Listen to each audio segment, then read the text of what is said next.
दोस्तों, Donald Trump के Ukraine मामले में जो स्पेशल इन्वॉय हैं जनरल कीथ केलॉग, उन्होंने एक बड़ा ही चौंकाने वाला बयान दिया है। अगर आप देखें तो वो कह रहे हैं जी, यूक्रेन को ना पोस्ट वॉर बर्लिन की तरह, यानी सेकंड वर्ल्ड वॉर के बाद जैसे बर्लिन को बांटा गया था, वैसे ही यूक्रेन को अलग अलग पावर्स के साथ बांट दिया जाए। कुछ हिस्सा यहाँ पे फ्रांस का हो, कुछ यूके का हो, कुछ रशिया का हो। यानी कि दोस्तों, यूक्रेन के सिवा बाकी सारे पावर्स यहाँ पे अपना अपना बंदर बांट कर रहे हैं। अब दोस्तों, यहां पे देखने वाली बात यह है कि ये कोई ऐरे गहरे व्यक्ति नहीं, बल्कि आप देखें तो ये जनरल कीथ केलॉग है, डोनाल्ड ट्रंप के इन्वॉय हैं कीव में। और पैरेलली आपको बता देता हूं, इस वक्त ट्रंप के एक स्पेशल इन्वॉय है जो रशिया भी गए हुए हैं। ये स्टीव विटकॉफ हैं, जो कि पुतिन से भी मिले और रशिया के ऑफिस ने कहा कि बड़ी ही प्रोडक्टिव मीटिंग हुई है। अब दोस्तों, इस पूरे प्लान को यदि आप देखें, जिसमें कहा जा रहा है लाइक पोस्ट वॉर बर्लिन, जो इन्होंने स्वयं कहा है, अगर आप देखें तो बर्लिन को आफ्टर सेकेंड वर्ल्ड वॉर कुछ इस प्रकार तोड़ा गया था। आप देख सकते हैं, ये ईस्ट बर्लिन था जो कि सोवियत कंट्रोल में था। वेस्ट बर्लिन यदि आप देखें तो दक्षिण वाला हिस्सा अमेरिकन कंट्रोल में था। वैसे ही आप देखें तो ये ब्रिटिश कंट्रोल में था और उत्तर वाला इलाका फ्रेंच कंट्रोल में था। तो ये स्वयं कह रहे हैं इस प्रकार से यूक्रेन को तोड़ दिया जाए। हालांकि यहां पे आपको ये याद दिलाना चाहूंगा, पुतिन ने रिसेंटली कहा था कि देखिए, यूक्रेन को ना एक्सटर्नल मैनेजमेंट के अंदर रखना चाहिए, क्योंकि यूक्रेन खुद को मैनेज नहीं कर पाएगा। तो क्या पुतिन की बात ट्रंप यहां पर सुन रहे हैं? क्योंकि कुछ वैसी ही बात यहां पर देखने मिल रही है। वैसे आपको ये बता देता हूं, जनरल कीथ केलॉग ने कहा नहीं नहीं, मैं पार्टीशन की बात नहीं कर रहा था, मैं तो sphere of influence, zones of responsibility की बात कर रहा था कि इस प्रकार से हम तोड़ेंगे यूक्रेन को, अलग अलग पावर्स को रिस्पॉन्सिबिलिटी देंगे। पार्टीशन शब्द मत बोलिए, पार्टीशन शब्द हम नहीं कह रहे। तो ठीक है, चलिए इसी हिसाब से हम आगे बढ़ते हैं कि अगर जोन्स ऑफ रिस्पॉन्सिबिलिटी में भी बांटा जा रहा है तो कुछ अलग हो रहा है। देखिए, अगर आप यहां पे देखें, सबसे पहले अगर हम जेलेंस्की की बात करें तो उन्होंने साफ साफ कह दिया कि देखिए, आइडिया बिल्कुल खराब है, हम 1 इंच भी यूक्रेन की जमीन किसी को नहीं देने वाले। और इस तरीके से वो आगे बढ़ रहे हैं। बट यहां पे एक दोस्तों देखने वाली बात यह है कि इक्वेशन बदल रहा है।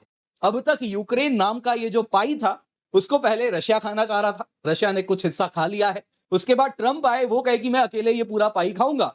यूक्रेन और यूरोपियन पावर्स ने मना किया, तो अब ट्रंप ने इसमें यूरोपियन पावर्स को भी न्योता दे दिया कि तुम भी अपना अपना पाई का हिस्सा रख लो और तुम में भी बांट लो, यानी कि तुम भी खुश हो जाओगे और फिर मैं जो चाहता हूं वो करने दो, रास्ते में जो तुम रुकावट अड़चने पैदा करते हो वो मत करो।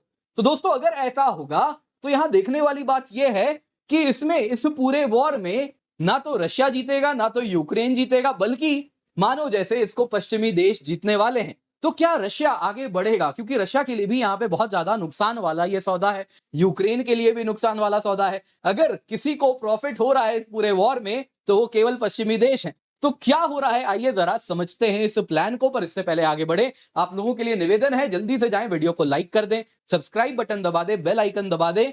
आपको और कुछ नहीं करना, आपको बस एक बटन दबाना है, तो जल्दी से जाइए, बेल आइकन अवश्य दबा दें। इसके सिवा daily T20 current affairs Blitz हम रन कर रहे हैं, जो कि मंडे टू सैटरडे 12 PM होता है। टेस्ट ड्यूरेशन 30 मिनट का होता है।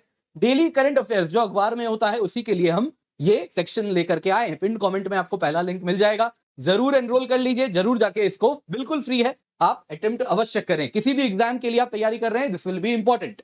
तो आइए दोस्तों, जरा प्लान को समझते हैं। सबसे पहले देखते हैं रशिया को क्या मिल रहा है। देखिए, रशिया को वही मिलेगा जो ऑलरेडी उसके पास है। रशियन सोल्जर्स अपने इलाके में बैठे रहेंगे।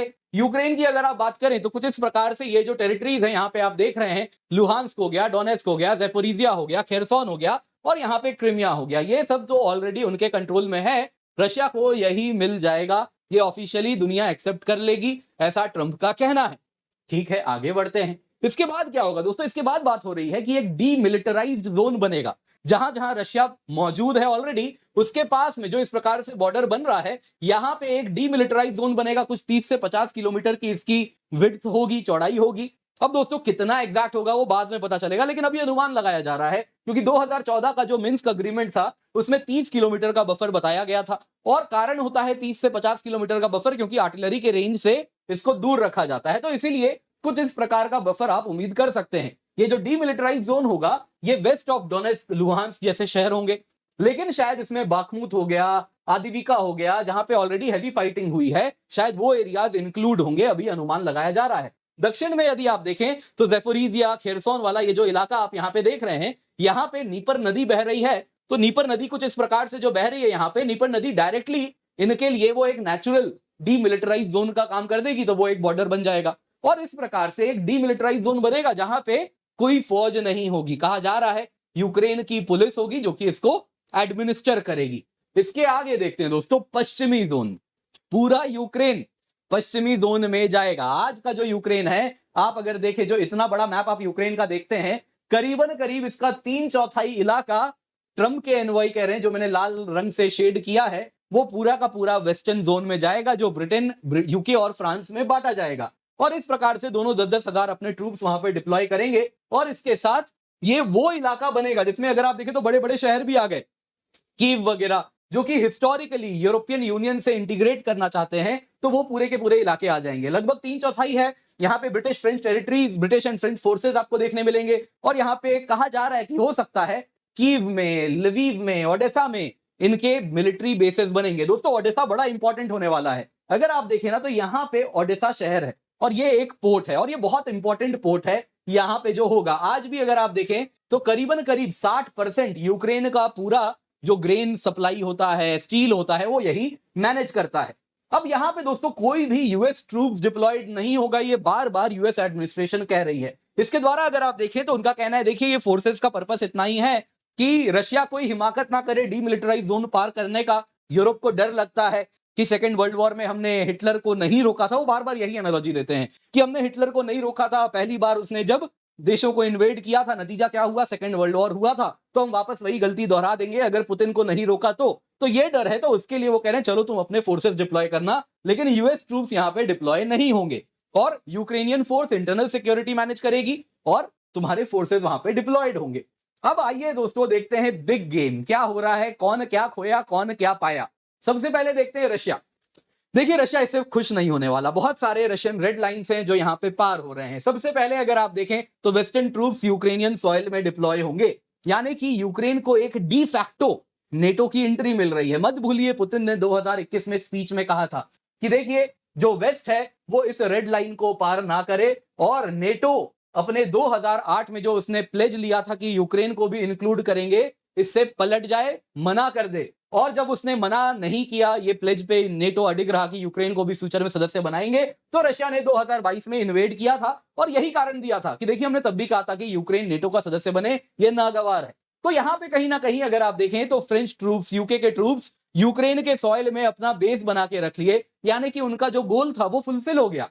दूसरी तरफ यहां पे रशिया अगर आप देखें तो बार बार कह रहा है कि यूक्रेन की जो मिलिट्री कैपेबिलिटीज है वो पूरी खत्म करनी होगी, यानी डीमिलिटराइज करना होगा। लेकिन यहां पे देखिए कीथ केलॉग क्या कह रहे हैं, वो कह रहे हैं कि देखिए ये डिमांड अनएक्सेप्टेबल है, यूक्रेन को डीमिलिटराइज तो हम नहीं करने वाले। दूसरी तरफ इन्होंने क्या कहा कि जो यूक्रेन के अलाइज हैं, वो इसी रिपोर्ट में आपको आ रहा है कि 21 बिलियन यूरो यानी करीबन $24 billion additional military support Ukraine को दिया जाएगा, यानी कि यूक्रेन को मिलिट्री भी उसकी मजबूत की जाएगी पैरेलली।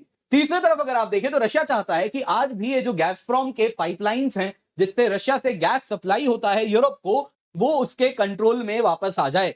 कारण क्या है, अगर आप देखें तो ये हिस्टोरिकली 40% ऑफ यूरोप के गैस नीड्स सप्लाई करते थे। इसके सिवा नॉर्थ स्ट्रीम गैस पाइपलाइंस भी थे, वो कैसे यूक्रेन ने उड़वा दिया आप जानते ही होंगे, या किसी और ने उड़वाया, कुछ ऑफिशियली तो मालूम नहीं है, लेकिन रिपोर्ट्स आ रहे हैं कि वो यूक्रेन के स्पेशल फोर्सेस के द्वारा किया गया था विद हेल्प ऑफ यूएसए। अब ये उड़ती उड़ती बातें हैं, तब किसी ने कंफर्म तो किया नहीं है, लेकिन यहां पे रशिया चाह रहा है कि ये जो गैस पाइपलाइंस हैं इस पर उसकी कंट्रोल बनी रहे।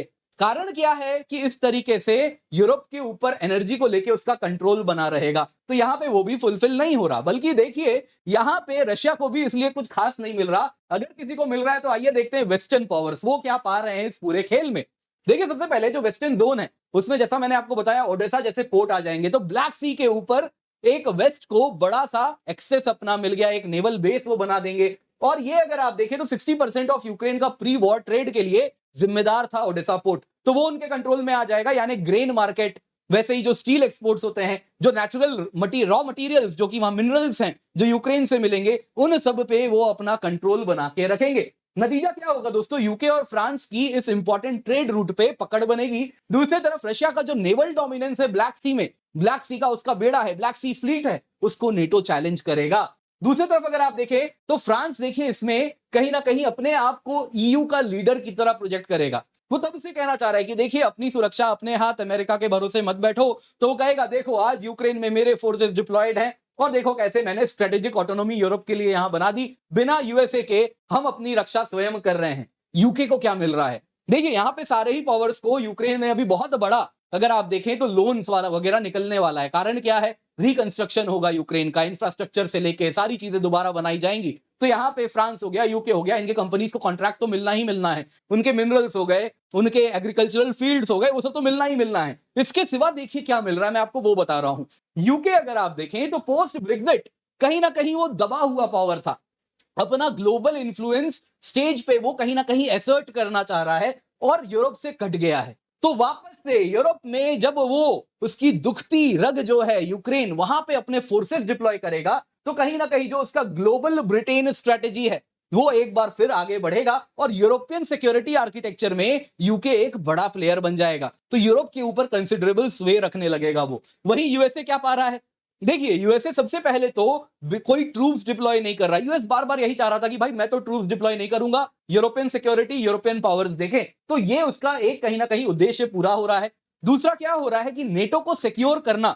नेटो अगर आप देखें तो इसका ईस्टर्न फ्लैंक जो बेलारूस हो गया, पोलैंड हो गया, रोमानिया हो गया, ये सारे के सारे जो कंट्रीज हैं उसमें यूक्रेन को भी सिक्योर करने के लिए अमेरिकन फोर्सेस की रिक्वायरमेंट हो रही थी। तो कहा कि अब अमेरिकन फोर्सेस की जरूरत नहीं है, यूरोपियन पावर स्वयं अपना नेटो का ईस्टर्न फ्लैंक सिक्योर कर रहे हैं। तो अमेरिका ने बिना सोल्जर्स कमिट कराए यूरोप से ये करवा लिया। दूसरी तरफ जरा ये पढ़िए, यूएस गैसप्रॉम पाइपलाइन को यूक्रेन में कंट्रोल करेगा, ऐसे रॉयटर्स में रिपोर्ट आ रहे हैं। और इसके साथ ड्राफ्ट प्रपोजल है यूक्रेन के लिए कि गैसप्रॉम पाइपलाइन मैं कंट्रोल करूंगा। मतलब क्या हो रहा है? देखिए दोस्तों, ये गैस पाइपलाइन नहीं है, ये ब्लैकमेल की चाबी है जो इसको कंट्रोल करेगा। यूएस यूरोप की एनर्जी नीड्स पे वो कंट्रोल रखने वाला है। तो वो अब यूएस आई कर रहा है, यानी कि कल को ईयू नेशंस जरा इधर उधर हुए with respect to trade policy, US की सैंक्शंस पॉलिसी, कल को चाइना को लेके कन्फ्रंटेशन बढ़ने वाला है कि कैसे चाइना के ऊपर कहीं ना कहीं सैंक्शंस लगाना है। ट्रेड में यूरोप को बोलेगा कि मैंने टैरिफ लगाया, तुम भी लगाओगे, तुम इसको बढ़ावा मत दो। तो उसके लिए बहुत बड़ा ये बार्गेनिंग चिप होने वाला है गैसप्रॉम पाइपलाइन, क्योंकि यूएस बोलेगा नहीं तो तुम्हारा गैस बंद कर देंगे हम। तो इस तरीके से यूएस भी यहां पे खेल खेल रहा है। अब दोस्तों हमने देख लिया रशिया भी यहां पे खोया, वेस्टर्न पावर्स पाए। तो सवाल आप पूछेंगे यूक्रेन को क्या मिला? यूक्रेन को देखिए एक चीज तो अभी मिल गई है, वो क्या है? बर्बादी। जी हाँ दोस्तों, बर्बादी तो ऑलरेडी वहां पर चली रही है। दूसरा, कल को क्या मिलेगा? कल को जब उनके मिनरल्स गिरवी रखे जाएंगे, जब उनके एग्रीकल्चरल फील्ड्स वेस्टर्न कॉर्पोरेट्स वहां पे रन करेंगे, कल को उनके पोर्ट्स जब नीलाम होंगे, जब एक एक चीज नीलामी होगी, तब वहां पे कहीं ना कहीं गुलामी भी आएगी। जी हाँ दोस्तों, एक नियो कॉलोनियल वसाल बनने वाला है यूक्रेन। तो ये भी फ्यूचर इनके लिए यहां पे तय होता हुआ दिख रहा है। खैर, देखने वाली बात यह है कि क्या रशिया इसको एक्सेप्ट करेगा, क्योंकि इस वक्त अगर आप देखें तो यूएस के पास खास कहीं ना कहीं चिप्स नहीं है रशिया के खिलाफ। जो रशिया को वो कुछ दे भी नहीं रहा है, जो उसके पास ऑलरेडी है वही वो दे रहा है। खाली एक ही चिप है यूएस के पास कि ग्लोबल इकोनॉमिक सिस्टम में रशिया को वापस ले आया जाएगा। बट देखने वाली बात है, रशिया शायद और भी कुछ लेना चाहेगा। तो देखते हैं आगे ये कैसे आगे बढ़ता है। उम्मीद करता हूं आपको ये वीडियो पसंद आई होगी। लाइक जरूर कीजिएगा, शेयर करना ना भूलें। बाकी याद रखिए दोस्तों, आज ऑफर खत्म हो रहा है, तो जल्दी से जाएं, जाके जुड़ जाएं। Flat 60% off plus up to 12 month free extension है। Complete GS, CSAT prelims test series, mains test series with evaluation आपको मिलता है। इसके सिवा UCSC and academy civil services championship test है दोस्तों, 13 अप्रैल को है। तो जल्दी से जाएं, जाके जुड़ जाएं। बहुत सारे रिवॉर्ड्स हैं आपके लिए, IPL box ticket, iPad, Samsung tablet. तो जल्दी से जाएं, इसका फायदा अवश्य उठा लें।